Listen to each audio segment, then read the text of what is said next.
कधीच अर्पण करू नये. त्याऐवजी शिवलिंगाला पांढरे चंदन किंवा भस्म अर्पण करावे आणि भस्म लावताना आपण महादेवाला म्हणावं की माझा अहंकार भस्म कर. यामुळे नक्कीच भगवान महादेव प्रसन्न होतात. चौथी चूक, तांब्याच्या पात्रातून दुधाचा अभिषेक कधीही शिवलिंगाला करू नये. होय, तांब्यात दूध ठेवल्यास ते मदिरेसारखं विषारी मानलं जातं. महादेवांना ते अर्पण होत नाही. चांदीचे, पितळेचे किंवा स्टीलचे पात्र घेऊन त्यात दूध ओतून मगच मनापासून भगवान शिवाला अभिषेक करावा. पाचवी महत्वाची गोष्ट म्हणजे या दिवशी नारळाच्या पाण्यानं सुद्धा अभिषेक करू नये. हवं तर आपण भगवान शिवाला अख्खा नारळ वाहू शकता. त्याचबरोबर एक अतिशय भावपूर्ण चूक जे अनेक भक्तांच्या हातून घडू शकते ती म्हणजे शिवलिंगाची पूर्ण प्रदक्षिणा. होय, शिवलिंगाला पाणी वाहिल्यावर सोमसूत्र म्हणजे जलाधारी जिथून पाणी वाहतं ती अजिबात ओलांडू नये.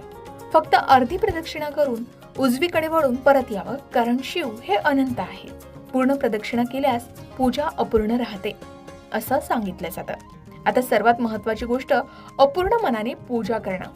भगवान शिव भोले आहेत, पण ते मन वाचतात.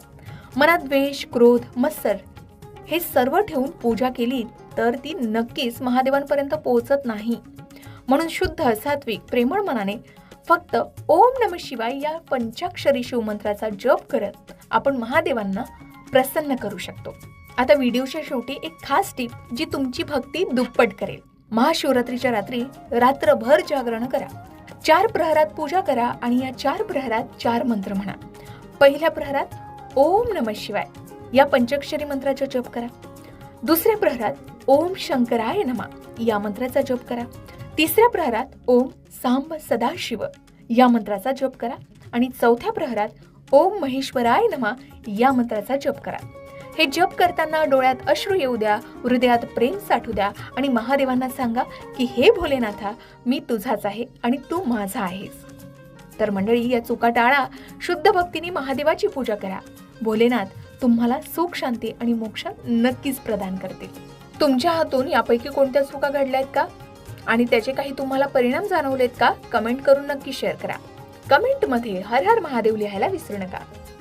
अशाच प्रकारे सण, उत्सव, व्रतवैकल्य, उपासना, पूजाविधी या संबंधित आणखी काही माहिती हवी असेल किंवा वास्तुशास्त्र, अंकशास्त्र, ज्योतिषशास्त्र या विषयावर तुमच्या मनात काही शंका असतील तर त्या कमेंट बॉक्समध्ये नक्की विचारा.